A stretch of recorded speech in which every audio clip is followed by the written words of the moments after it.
So today I've been working on cleaning up the glue lines on a piece of yellow poplar I glued up the other day. I have been using this block plane. This was my granddad's plane, and I'm learning that he kept it sharper than I keep some of my tools, and it works as well as it probably did back for him a long time ago. It's hard work. You have to push your shoulder into it, but it's really satisfying because you get all these beautiful wood shavings.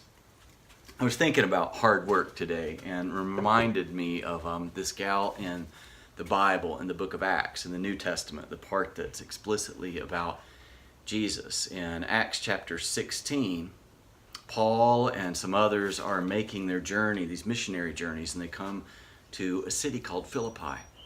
And in Philippi, they meet a lady named Lydia. Now, we don't know if that's her name or if it's a reference to the Lydian lady, because she came from a region further north, a city called Thyatira in the area of Lydia, the country of Lydia.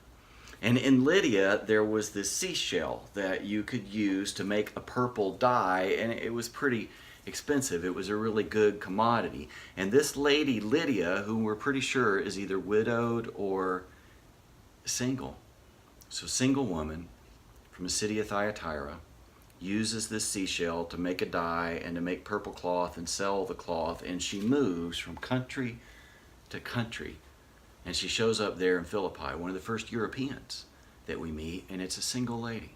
We know that because she's mentioned as the head of the household, and that would only happen at that time period if there wasn't a man present.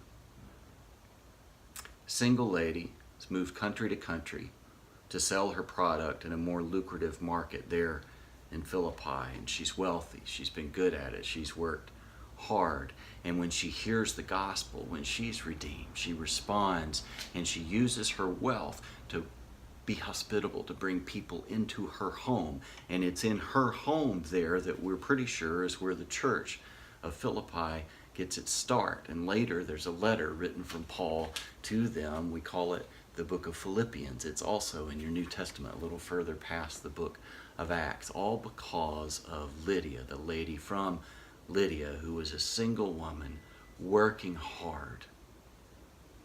And Jesus redeems her, and it opens her heart. And she uses the gifts that she's got to help grow the church there. What are the gifts that you've got? Maybe you're a single woman and you've not really been sure what your role is in ministry. You should go read this story. It's in Acts chapter 16. We learn a lot about this woman just from a very few verses. Or maybe you've been holding out and you're gifted in ways that you kind of been on the sideline, and it's time to start asking God, okay, God, what do you do with the way you've made me? If you can use Lydia, maybe you can use me. If you can redeem her, then maybe there's some way you can redeem me. I'll see you later.